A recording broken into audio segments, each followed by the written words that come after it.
Hey, what is going on, guys? This is the SS Ultimate Goku back with another video. And so today I'm going to be doing my Dragon Ball Superheroes English dub movie review. So I just got back from the theaters. Very good experience. Again, it's always really good experience at the theater I go to for these. Wasn't as packed as Super Broly, but it was pretty packed nonetheless. But it was not a full house like it was for Broly. But nonetheless, there were a lot of people there. So that was good to see. So tonight was the debut of the English dub for the movie. And it was a very good movie overall. Unfortunately, the real main character of this of Dragon Ball Super was hardly in the movie. I was hoping that these rumors weren't true, but nonetheless, that ended up being the case. And I'm very, very disappointed. Y'all making me salty. Like, everyone in my Discord's, like, making me salty right now. That L. But nonetheless, it was a good movie. Not as good as the last movie, I don't think. But nonetheless, it was a good movie.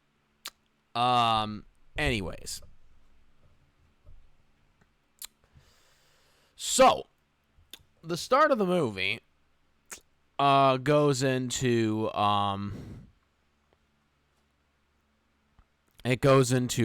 with Piccolo and well, actually no, it starts with the villains, I should say. So It starts off really with these villains or whatever that are Magenta and Carmine, who are ploying to basically which, by the way, Magenta's English voice actor, you probably will recognize his voice if you play all the Mario games or anything Mario related, because it's the voice actor of Mario. So, quite interesting casting, nonetheless.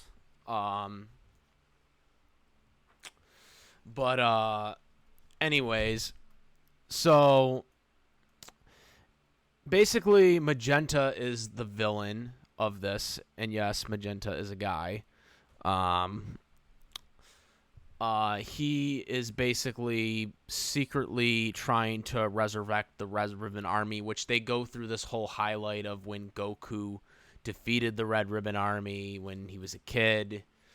And then they talk about the androids. They talk about Cell and how he was defeated, and whatnot. And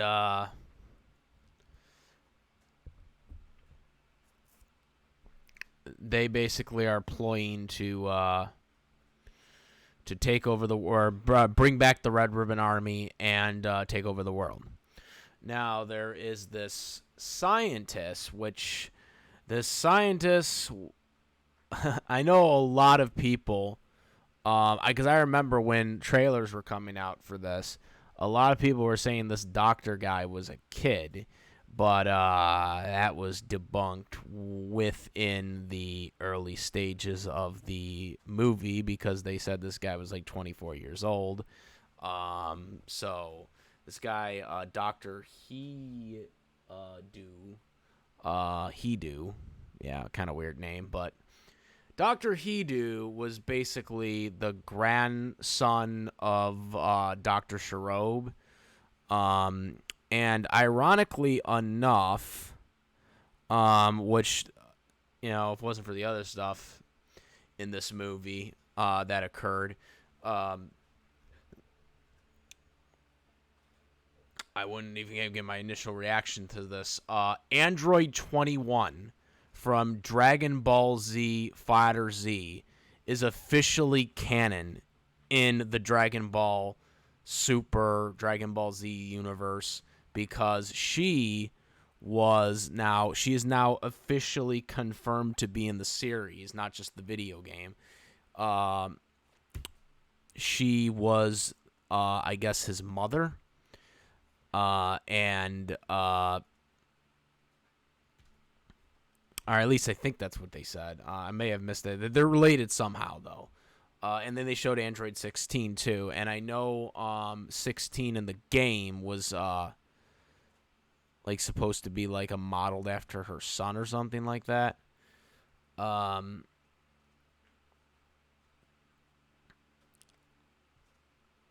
so something like that. I don't remember, but it was something like that, and they're all kind of related. Or the android or the person who was Android 16 originally, not the actual Android 16, because that was an actual android, but the model that created the model they based it off of was, you know, related to 21. So um So yeah, they do show them on the screen, so there is some type of connection there. Um,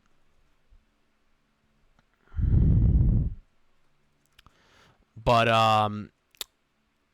Doctor Hidu basically wants no part in what Doctor Shiro did. He wants to actually be a hero. Now he just got out of jail because he was creating androids, and he actually caused the androids caused robberies or whatever at a store, and so he had to serve time. He finished off his time, and then he went out of jail. He was in negotiations in the car with Magenta, and basically he had like all this stuff on him to prevent him from being shot or whatever. But they paid him in Oreos. Well, I'm sure he got money fundings too, but he got paid in Oreos. Yes, they didn't say Oreos, and this dude was eating like a shitload of Oreos, like the whole movie. Like I was like, man, I'm like, that's what I was thinking too, because didn't they have like in Japan they have they had like a sponsorship with the Oreos, right? So I'm surprised, and maybe it's just because the dub they couldn't have the sponsor in there. I don't know. It could be. I don't know because I don't know how the Japanese version had it. Because even the sub version here wouldn't be allowed to show it if they show Oreos in there. They wouldn't be allowed to show it. It would be exclusively in Japan. But I don't know if that's true or not. But I'm assuming it is because in Japan they have like a partnership with them. They never released it here. They should have. They released Pokemon Oreo cookies. How the hell you not release Dragon Ball Z Oreo cookies here? But anyways, so that could be why they never mentioned Oreos specifically in the dub. Because of sponsorship issues. They did the same thing with Code Geass. Code Geass, they couldn't use Pizza Hut on the English releases, but they did in Japan. So, and Bandai tried to they tried to get Pizza Hut in America to agree, but they wouldn't do it. So, they would have been free promotion for them, but. Point being is that's probably why it was censored. I'm just assuming here. But yeah, so he reluctantly agrees with Magenta to do this plan because he wants funding to create his superhero characters. Magenta had convinced the Doctor that they were an evil organization, that Capsule Corp was an evil organization, and the aliens like Goku and all those people were evil and stuff like that, and yeah, kind of unreal type plot, but at the same time, the Doctor went along with this whole thing. So I mean, Can't blame him for it at that point, you know? Anyways, so after all this is done, they do a skip where they create Gamut 1 and Gamut 2, a.k.a. Thing 1 and Thing 2, because y'all know that's where they got this idea from.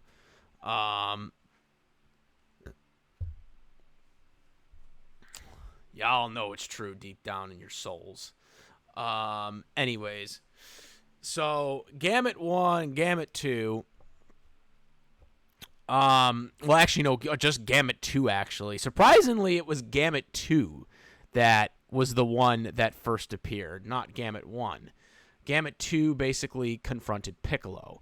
Now, before this, Piccolo would, was training or whatever. He had talked to well, actually, he didn't talk to Gohan yet. He was actually training with Pan.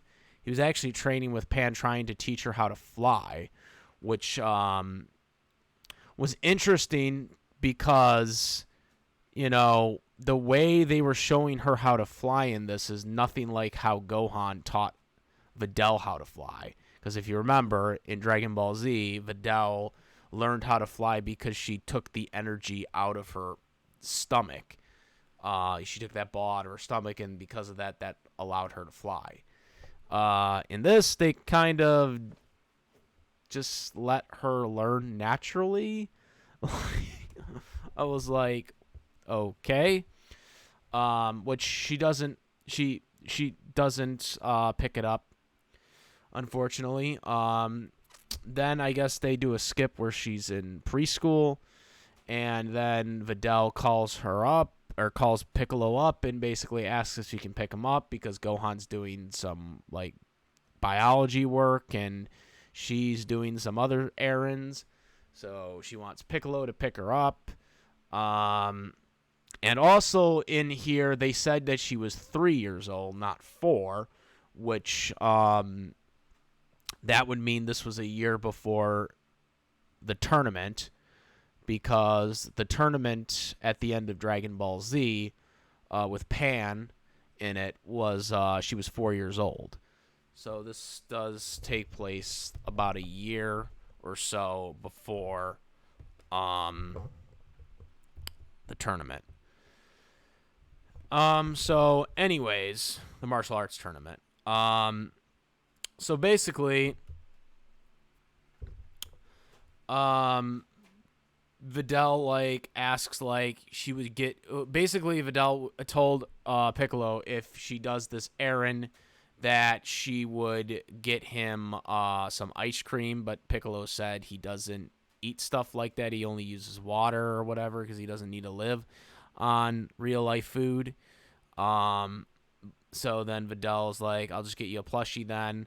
And Piccolo's like, you gave me one more too many already. One was enough, or one was more than enough. He didn't like it. He doesn't like these plushies, but they give her them anyways, and he still got a bunch of them in his house or whatever.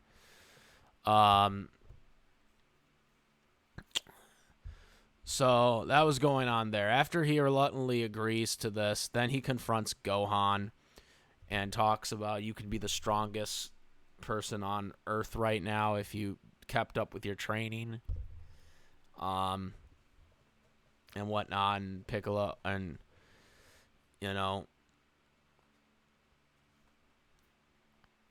Gohan reflexes were screwed up. He easily got punched by Piccolo.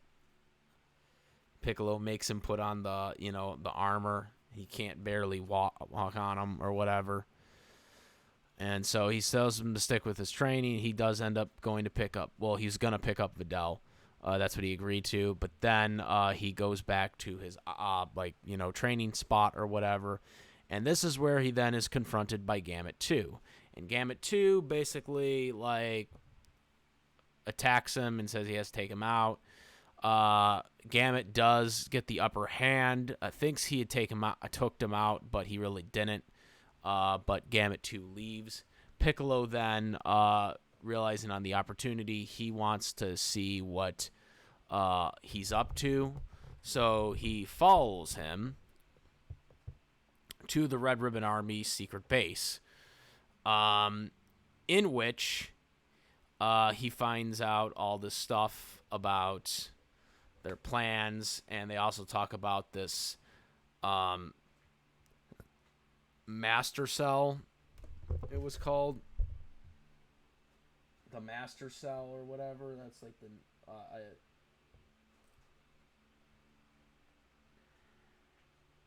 yeah, cell max. And they haven't fully completed him yet. And this is mainly because Dr. Hidu doesn't want to activate him, really, because he's a villain. And the Gamut 1 and Gamut 2 are basically programmed to be heroes. So, he's trying to prevent them from being released. But, he's not, he's not taking the bait. But he plays along with this for the time being. Piccolo disguised himself.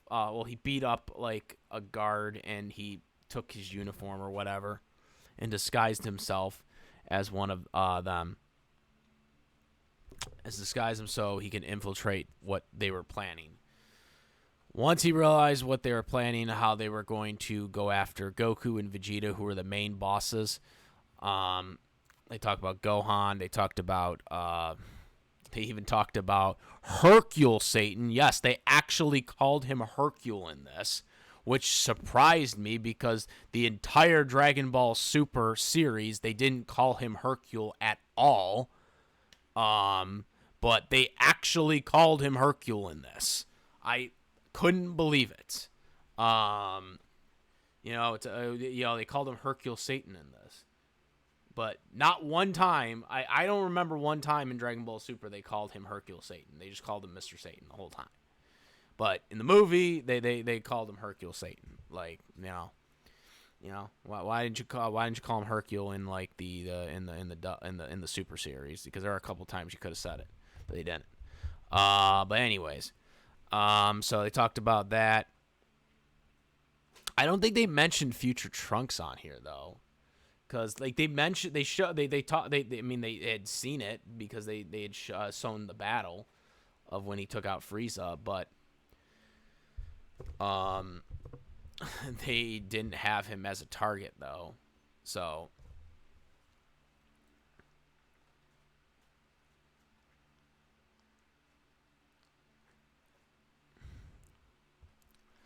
nonetheless, so Piccolo infiltrates. After he realizes what their plans are about destroying everybody, destroying all the heroes and stuff like that, he decides to leave. And he hides and tries to contact Bulma and tell him like contact Whis and get Goku and Vegeta back here immediately. And is like okay. And so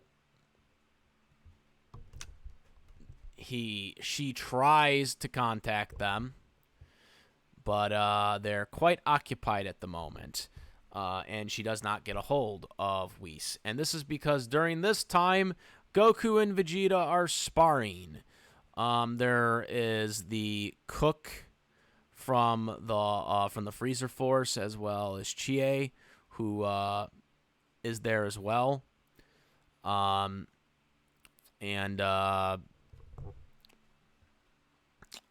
Beerus likes the orange guy's food, so he gets to stay. And then Beerus has quite a thing for Chie.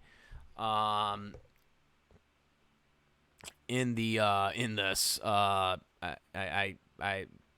don't know. Like that's gonna be she clearly likes Broly, but yeah, you're gonna have a problem with the God of Destruction on that one, Chie. I don't know. I guess he likes green people. I don't know. I guess Beerus likes green people. I don't know. Anyways, so They plan on doing a sparring match. Goku and Vegeta plan on doing a sparring match. They don't want Broly to do it because Broly still can't control his powers yet fully. So they're basically having him sit and watch. Goku and Vegeta are in their normal form.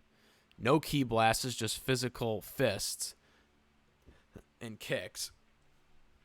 And then they're fighting, and that's majority of what happens with Goku in this, except for some of the stuff that comes in the end, but we'll get to that later. Nonetheless, in the meantime, Bulma trying to get a hold of them doesn't work. Piccolo ends up coming back and basically contacting Bulma again. Still can't get a hold of him. So then they come up with the plan to use, or Piccolo comes up with the plan to use the Dragon Balls because he goes to Dende's place.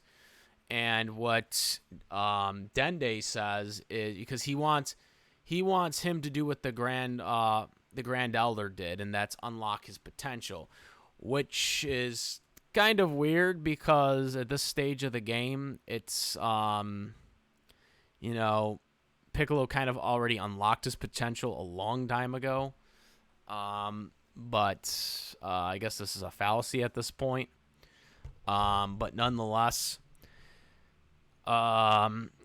see, now there's an interesting thing in here, and someone might point this out or correct what I'm thinking, but here's my point on this. Okay, so Dende claims that he needs to be older to be able to unlock Piccolo's potential, to tap in his potential like the Grand Elder could do with Gohan and Krillin back in the Frieza saga. So here's the problem with this issue. Dende says this, but then in the next token, he says, oh, well, the Dragon Balls could do that if I upgrade it. If I upgrade its ability or something, which he, does by pouring, I guess, water or something on there, or some special water or something on the thing. But here's the thing, though. Didn't they say in the original, Saiyan Saga that, the dragon can't do things beyond, their power, as in the guardian of the Earth's power? So this is kind of a contradiction with the whole, he can tap into the power with the Dragon Balls, but Dende can't do it himself.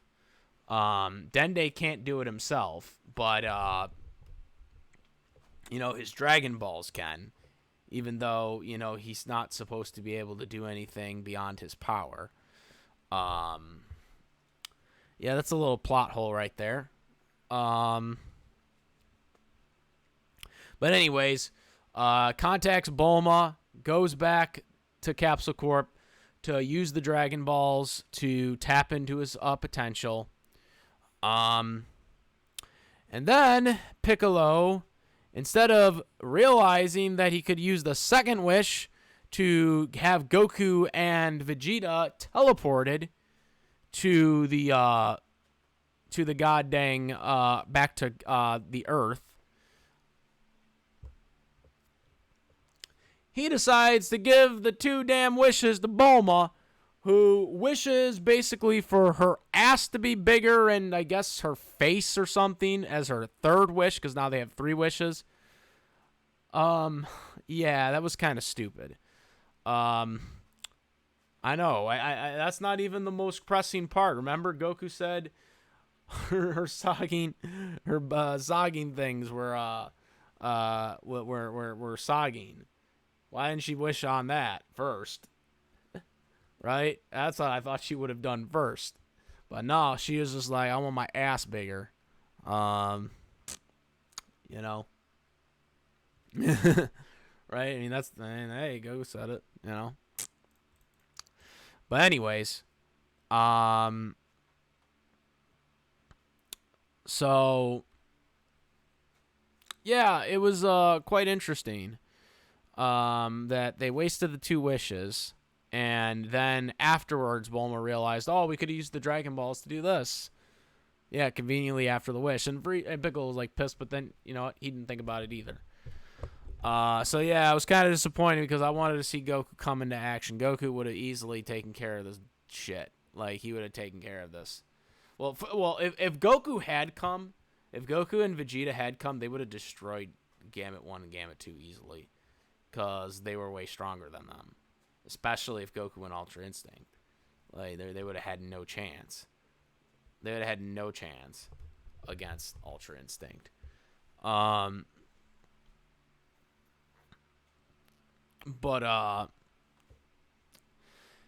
Yeah, so that was the fail moment for the Dragon Balls. So Piccolo, though, does tap in his potential, so that makes him much stronger. Piccolo then goes back to the hideout with the disguise. With the disguise, again, the 94 guard disguise. He's actually then questioned by some of the guards, like where he was at, and he's like, I had a tummy ache, or whatever. And he's like, you are a little green, and I'm like, and then he like puts the visor down, like so they can't see him. Piccolo then proceeds to hear what they're planning. They're planning to basically kidnap Pan, who, because they want to target Goku first. Also, they do realize that Piccolo may still be alive, too, because Gamut 2 didn't finish it off. So, there's that. But they don't know where they are. So, Piccolo then proceeds to kind of go with this plan like that they're going with, but he wants to be the one that's involved since he's disguised as a guard. So then he basically pretends that he knows them, well, that he's been spying on them, that he knows the faces of Gohan and Pan because he's been around Hercule. But at first, they don't believe it, and the superior's like, no, you're not going. And then Magenta's like, well, if he knows where they are and knows how to identify them, yeah, take him with you. So him and this 15 guard goes to capture Pan at the daycare center. Or the preschool, I guess. They go, and basically, Pan easily takes him out. Like, it was so weird because, like, he was like, I'm here for, Gohan and stuff like that. And then, the friggin' teacher's like not doing anything about this, right? She's kind of standing there and like, oh, because she's like the only person left.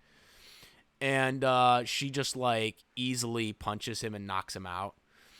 But right away, Pan recognizes Piccolo as the other person and doesn't attack her. And then basically Piccolo tells Pan what's going on about this, and then pretends to, be in the cuffs, and says you can break out of these at any time.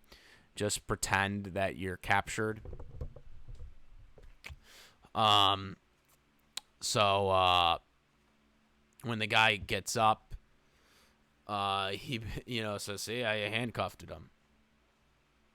And he basically says, don't tell anybody about this, So they bring her back. She actually wants the Oreos, but Carmine basically says, no, you're not allowed to have these. So then they go to Gohan's house. They go through the window.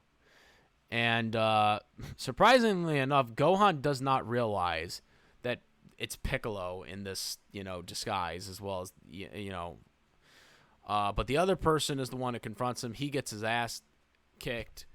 And then they basically freaking go ship and basically tell him, where is she? Because he's like all pissed off. So they go to the hideout, and then that's when Gohan goes like bonkers about, you know, it's. But then you have Gamut 1, Gamut 2 come in, and they start attacking. Um,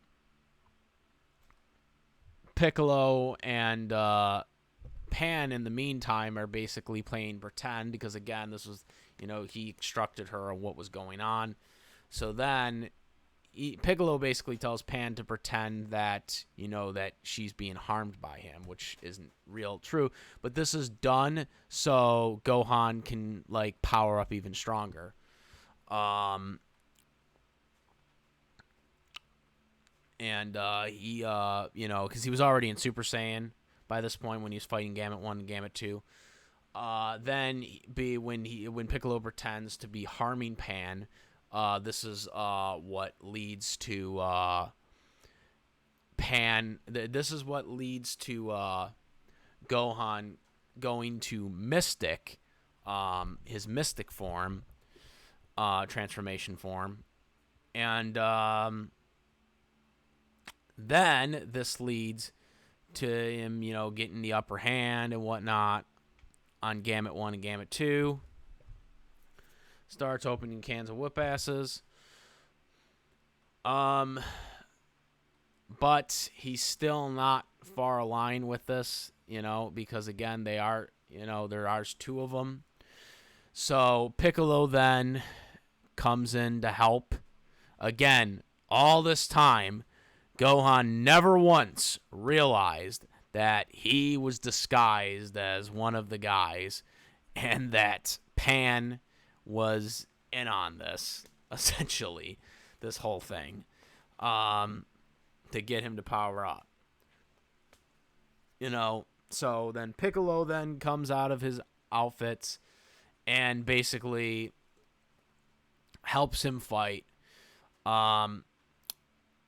You have then all the other Z fighters come in. You had Krillin, you had Android 18, you had Trunks, Gotenks, Bulma was there. They're all there coming. And they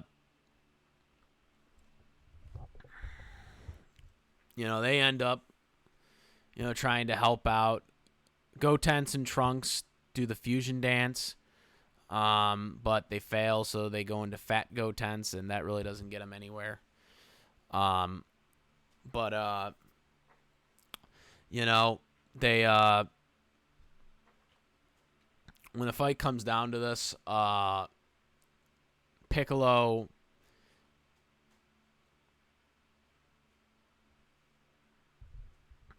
ends up having to help out. He would power up to his new transformation, which was Piccolo Orange, as he calls it. Not a really good name, but nonetheless, that's what he goes to. They start fighting. Eventually, though, Gamut 1 and Gamut 2 realize that Piccolo and Gohan are not villains. As a matter of fact, throughout the whole fights, they had even said that, we didn't consent to this, like with the kidnapping and all that stuff. So,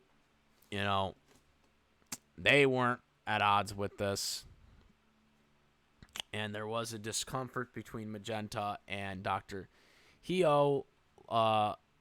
Like I said, it was quite an interesting plot, to say the least.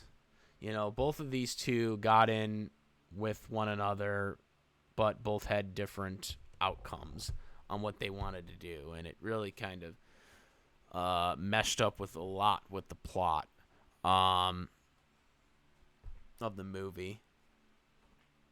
And that's what kind of made it weird, nonetheless, because it just was like, it was just kind of all over the place on where they wanted to go with the story.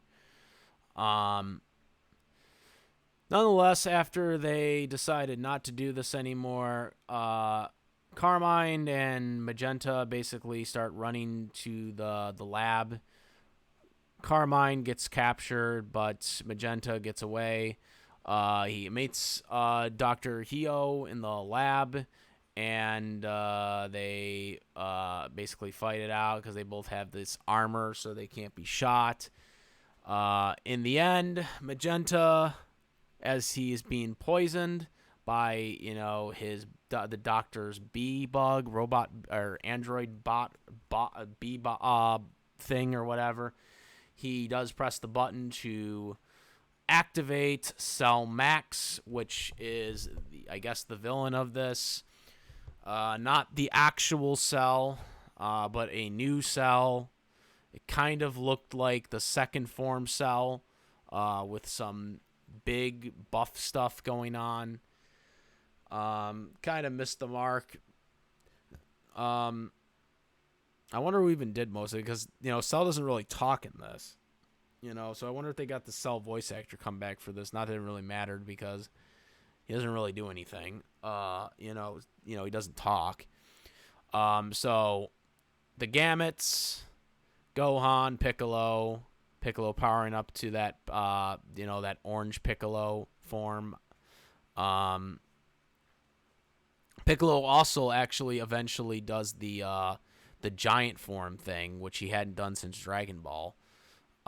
In this, to kind of pick up Cell Max. The Gamut 1 and Gamut 2 talk about the weakness, which was the head, which, the doctor made sure it was in there. It was an intense fight. It was missing the Bruce Falconer Cell score, but, we aren't going to have that anymore. Though I'm sure there will be someone out there in online world that will somehow make one. Not encouraging it, though. But nonetheless, in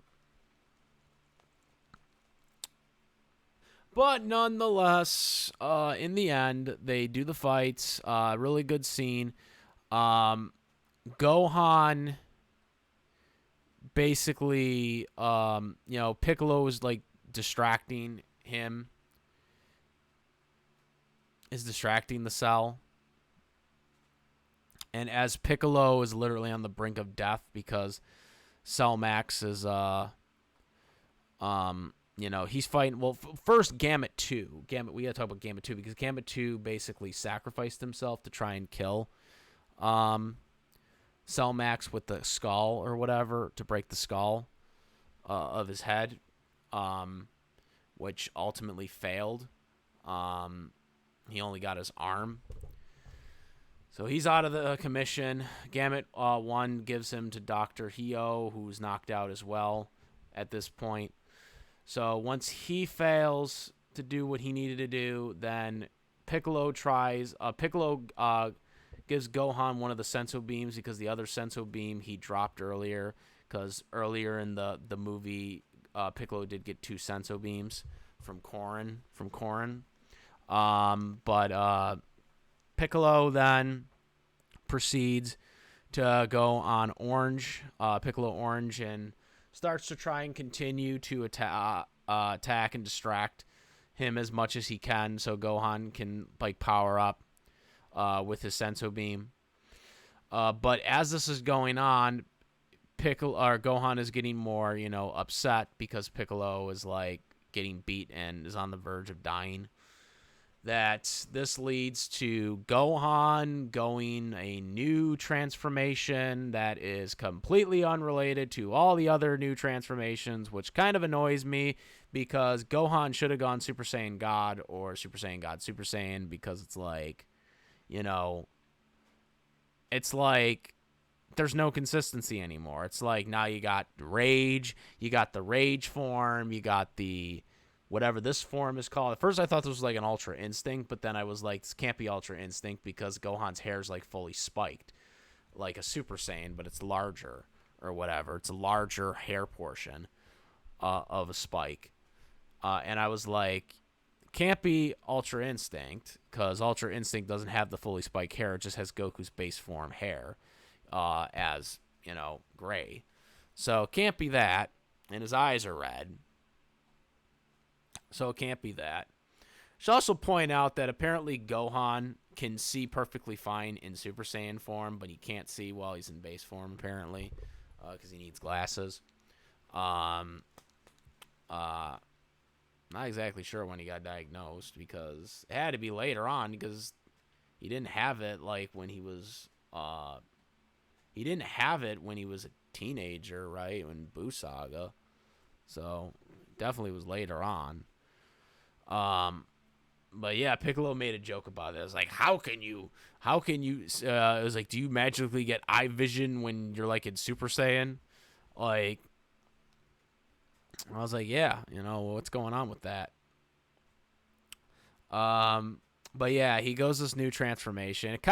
I liked it, but I also was kind of upset that he didn't go Super Saiyan God, Super Saiyan, or Super Saiyan God, because like he should have Godly Ki.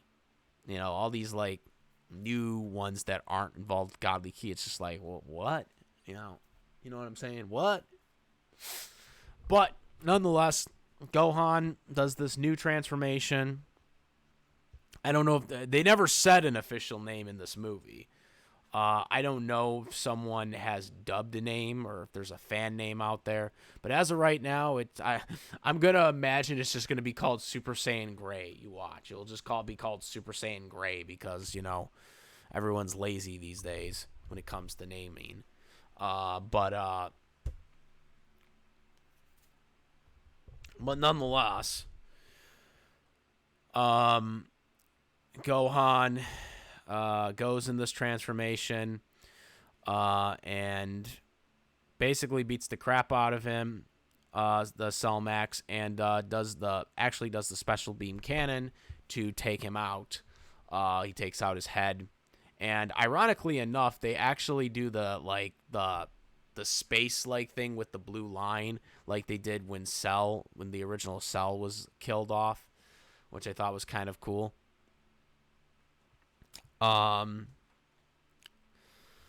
Yeah, that's kind of how the battle ends. After this, after this, of course, there's an explosion because they had said this. Gamut 1 and Gamut 2 had said this once they killed his head off. It would explode, so they had to get out of there, fly away, which they were able to do just in time. As they were coming back, they asked everyone was okay. They were. And then Dr. Hio says he's to apologize and he feels sorry for everything he did, but they kind of forgive him because it wasn't really his plan. Again, Gamut 2 disintegrates during this time, so Gamut 1's the only one that's left. In the end, he ends up agreeing to work with Bulma for Capsule Corp because there are a lot of things that Bulma wants from him. Trying to make her look younger again. That's like literally all Bulma cares about apparently now. Even though she has the most money in the world. She literally has the most money in the world. She could literally get like the best like things that like they have, but she just wants to kind of do it with the Dragon Balls and shit. So yeah.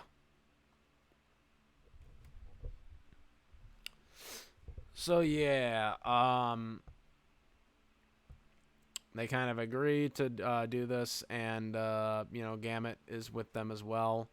Gamut 1 is going to stay with them as well.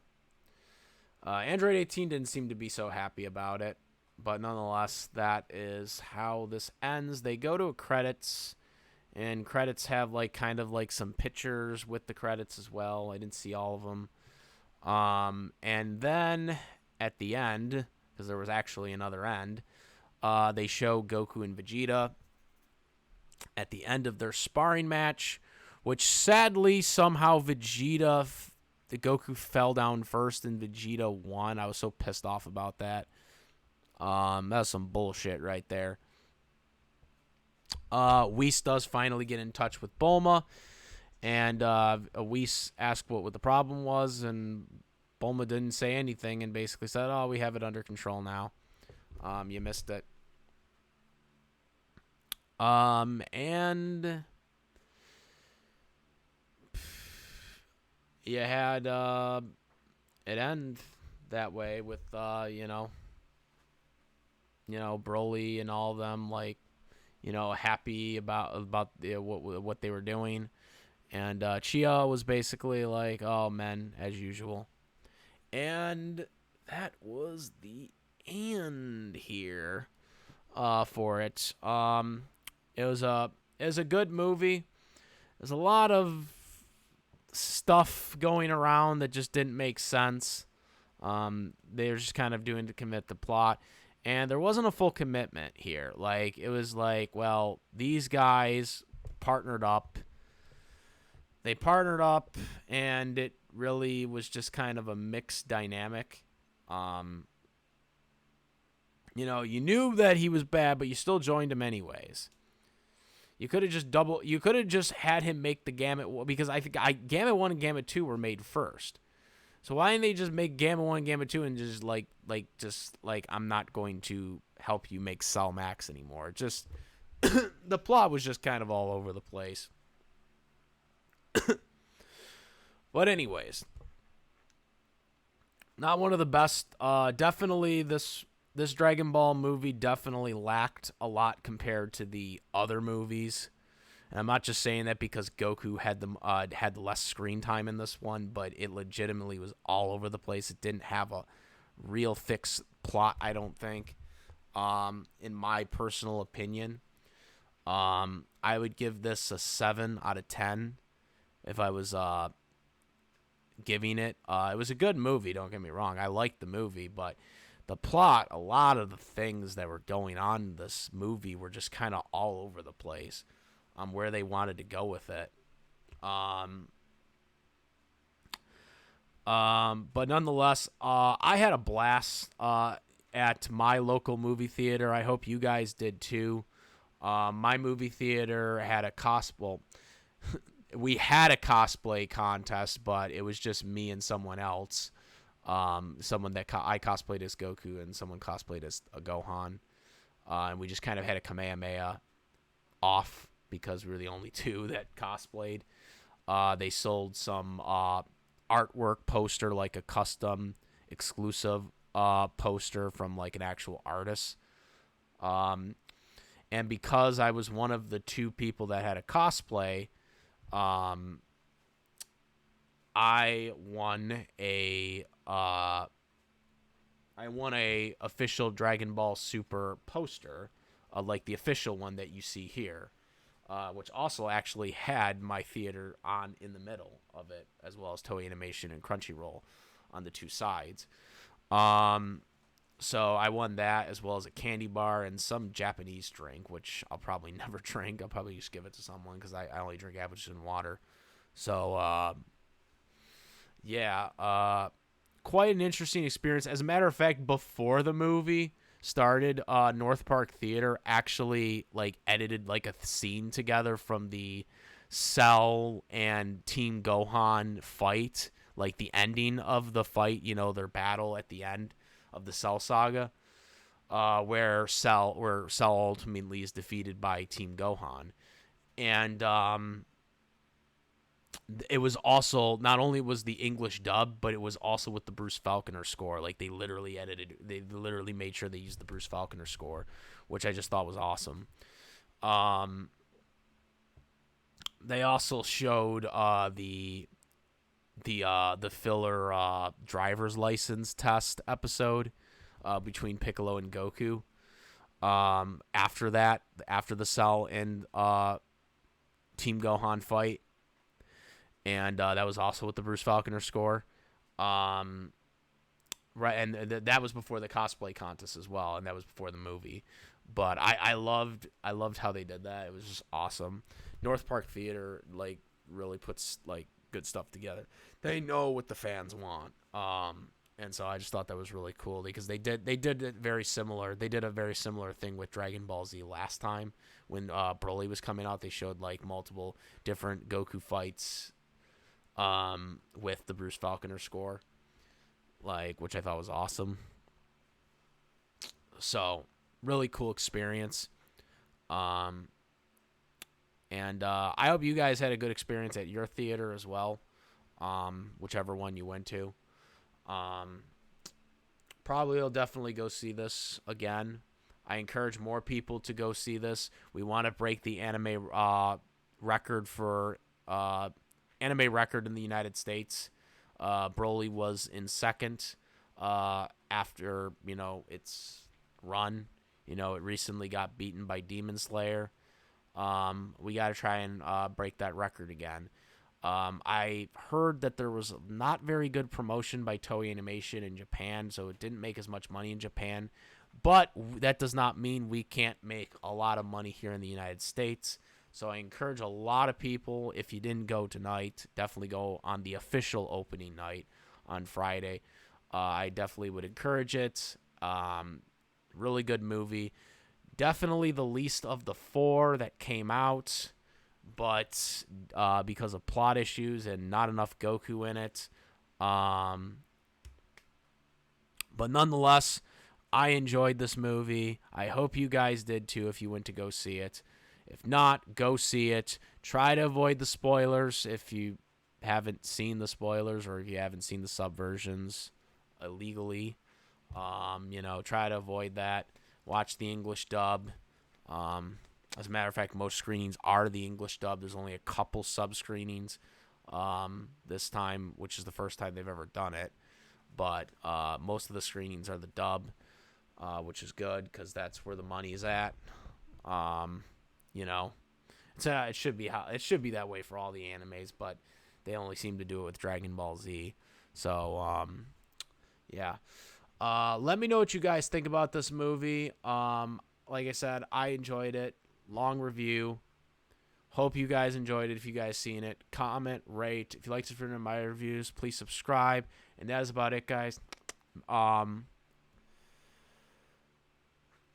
am the SS Ultimate Goku. Kamehameha! Out of here. Peace. Ally to good. Nightmare to you.